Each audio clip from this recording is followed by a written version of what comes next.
ॐ शङ्करं शङ्कराचार्यं केशवं बादरायणं सूत्रभाष्यकृतो वन्दे भगवन्तौ पुनः पुनः ईश्वरो गुरुरात्मेति मूर्तिभेदविभागिने व्योमवद्व्याप्तदेहाय दक्षिणामूर्तये नमः। ॐ शान्तिः शान्तिः शान्तिः। भगवान की असीम कृपा से हम लोग भगवान भाष्यकार द्वारा रचित अपरोक्ष अनुभूति पर विचार कर रहे हैं। तो आत्म अनात्म का विवेक हो चुका, ज्ञान का स्वरूप भाष्यकार जी ने बता दिया। अब ज्ञान का उपदेश कर रहे हैं। हम लोग बहुत भाग्यशाली हैं जो उनके द्वारा उपदेश को हम श्रवण कर रहे हैं। भगवान भाष्यकार द्वारा उपदेश है, अब उसका कर रहे हैं वर्णन। 28 श्लोक तक हो चुका था, आज 29वां श्लोक ले रहे हैं। तो आइए शुरू करते हैं। स्वदेहे शोभनं संतं पुरुषाख्यं च समतं किं मूर्ख शून्यमात्मानं देहातीतं करोषि भोः। स्वदेहे शोभनं संतं, जो अपनी देह में शोभायमान नित्य शुद्ध बुद्ध परमात्मा आत्मरूप से स्थित है, रहता है, प्रत्यक्ष रूप से रहता है, उस परमात्मा को, उस आत्मा को जो देहातीत है, हे मंदबुद्धि, तू उसको क्यों नहीं जानता? तू उसको क्यों नहीं देख रहा? तू उसको शून्यवत क्यों समझ रहा है? यहाँ भाष्यकार शून्यवत कह रहे हैं, शून्यवत, शून्यमात्मानम किम मूर्खम, हे मंदबुद्धि, तू उस आत्मा को शून्य क्यों जान रहा है? यहाँ भगवान भाष्यकार जी जो अन्य वादी लोग हैं, अर्थात जो प्रभाकर न्याय और बौद्धिक और चारवाक है, उनका खंडन करते हुए ये कह रहे हैं। वो क्या खंडन कह रहे हैं, क्या कहते हैं कि देहातीत है, देहा से परे है, और जो संतम जो निरंतर सर्व व्यवहार का अधिष्ठान रूप आत्मा है, उसको जो शून्य कह रहे हैं, वो कौन कौन है? जैसे चारवाक देह को ही आत्मा मानते हैं। चारवाक एक सिद्धांत है, चारवाक एक मत है, उनका निराकरण करने के लिए उन्होंने कहा है। ऐसे ही देह से लेकर, देह को कोई आत्मा मानता है, कोई फिर इंद्रियों को आत्मा मानता है, फिर उसके बाद कोई प्राण को आत्मा मानता है।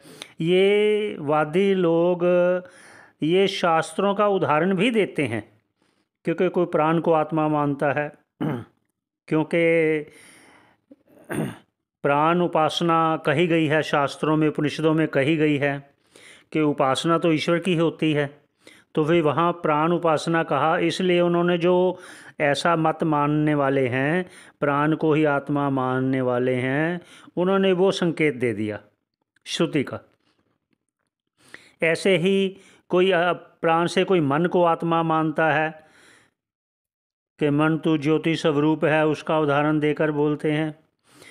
तो आगे मन के बाद वो कहते हैं कोई बुद्धि को आत्मा मानता है, जो जैसे विज्ञानवादी हैं। उसके बाद कोई अज्ञान को, अर्थात कुछ भी नहीं जो जाना, तो वहाँ उसको शून्य बोल दिया उन्होंने। बौद्धिक मत में भी अनेक 2-3 मत हैं, उनमें से एक शून्यवादी हैं, एक क्षणिकवादी हैं। तो उनका खंडन करते हुए कह रहे हैं, आगे क्या कहते हैं?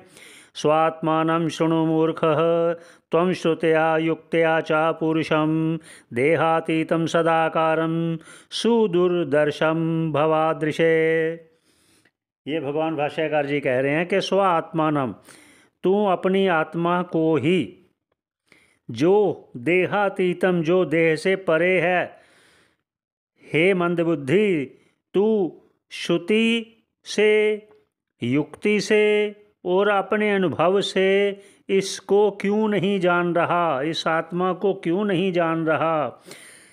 जो इसलिए, वो कह रहे किस लिए नहीं जान रहे ये लोग, भाष्यकार कह रहे इसलिए नहीं जान रहे कि वह श्रुति और गुरु वाक्य में श्रद्धा ना रखने के कारण सुदूरदर्श, वो इस आत्मा को नहीं देख पा रहे, इस कारण क्योंकि श्रद्धा नहीं है उनकी। ये भी एक कारण भी उन्होंने बता दिया। और क्या कहते हैं, अहम शब्देन विख्यात एक एव स्थितः परः स्थूलस्तु तु अनेकतां प्राप्तः कथम स्यादेह का पुमान। कथम स्याद देह कहा पुमान। अहम शब्देन विख्यात, अहम शब्द से जो प्रसिद्ध है, अहम शब्द से जो प्रसिद्ध है परमात्मा है, एकमात्र परमात्मा ही है। वो क्या है, अहम अहम करके जो काम करता है, जो मैं करता, मैं ही रहना, लेकिन बाकी उपाधि का त्याग करना है। उपाधि को त्याग करते हुए जो मैं है उसका स्वीकार करना है। क्यों करना है, स्थूलत्व अनेकताम प्राप्त, क्योंकि जो स्थूल है देह वो तो अनेक संघातों का है, लेकिन आत्मा तो एक ही है। वो संघात रहित है, संघात अर्थात जो अंगों से रहित है, वो एक है। फिर आगे क्या कहते हैं, फिर ये सब जानते हुए कथम से आज ये कैसे हो सकता है कि ये देह आत्मा हो, तुम इसको, इस देह को क्यों आत्मा मानते हो। आगे कहते हैं अहम दृष्टतया सिद्धो देहो दृश्यतया स्थितः मम अयमिति निर्देशात् कथम स्याद देह कहा पुमान। ये भगवान भाष्यकार कह रहे हैं कि देखिए, अहम दृष्टतया सिद्धो, कहते मैं दृष्टा रूप से सिद्ध हूँ, नित्य सिद्ध हूँ, क्योंकि मैं देखता हूँ, मैं सुनता हूँ, मैं खा रहा हूँ, मैं पी रहा हूँ, मैं जा रहा हूँ। जो मैं है वो निरंतर एक भाव से है। जो आगे व्यवहार है वो तो एक मिथ्या है, उसको ना देखना। आगे क्या कहते हैं, देहो दृश्यतया स्थित है, जो देह है ना वो तो दृश्य के तौर पर स्थित है, उसको तुम देखने वाले हो, दृष्टा हो। इसलिए मम अयम इति, ये आप निर्देशात, वो निर्देशन भी करते हो तुम कि ये मैं हूँ, ये मेरा है, ये मैं हूँ, ये मेरा है, ये मेरा हाथ है, ये मेरा पाँव है, ये मेरा घर है, ये मेरा मकान है। ऐसे आप निर्देशन तो कर रहे हो। क्यों, क्योंकि तुम दृष्टा हो, दृश्य के दृष्टा हो। फिर वो तुम देह कैसे हो सकते हो। आगे क्या कहते हैं भगवान भाष्यकार, अहम विकारहीनस्तु देहो नित्यं विकारवान इति प्रतीयते साक्षात् कथम स्यात् देह कः पुमान। अहम विकारहीनस्तु, जो अहम है, अब फिर पुनः कह रहे हैं जो मैं कर रहा हूँ, मैं खा रहा हूँ, मैं पी रहा हूँ, मैं जो है नित्य निरंतर बना हुआ है एक भाव से ही, उसको पुनः दूसरे ढंग से कह रहे अहम विकारहीनस्तु, क्योंकि अहम जो है ना वो विकार रहित है। विकार रहित क्या कह रहे हैं, कहते विकार इसलिए कह रहे हैं कि देखिए कि जो बचपन में मैं था, मैं वही हूँ, लेकिन ये देह में परिवर्तन आया।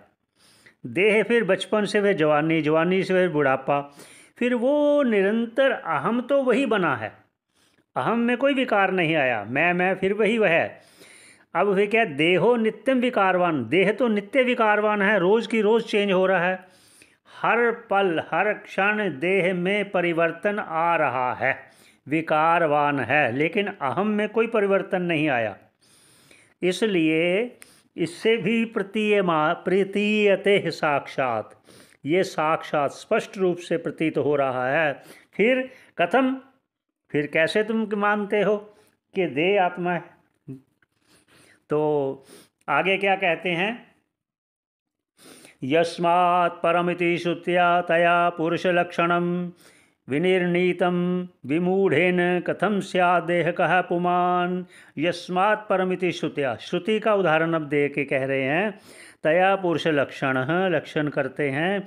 यस्मात् कारणात् ना परम अस्ति किंचन, इस परम पुरुष परमात्मा से और श्रेष्ठ कोई नहीं है। यस्मात् परम ना अपरम अस्ति किंचन, यस्मात् नान्यो ना ज्यायो अस्ति कश्चित्। ये भगवान भाष्यकार उसका उदाहरण देकर, श्रुति का उदाहरण देकर कह रहे हैं। तो इस प्रकार जो निर्णय हो रहा है, इस निर्णय को आप निराकरण नहीं कर सकते।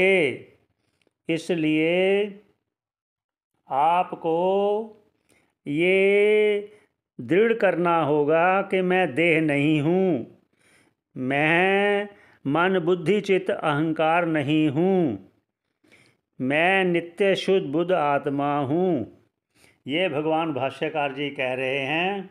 और हम यहीं पर विश्राम देते हैं। ये 34वां श्लोक है, 34वें श्लोक पर विश्राम देते हैं और 29वें श्लोक से शुरू किया था।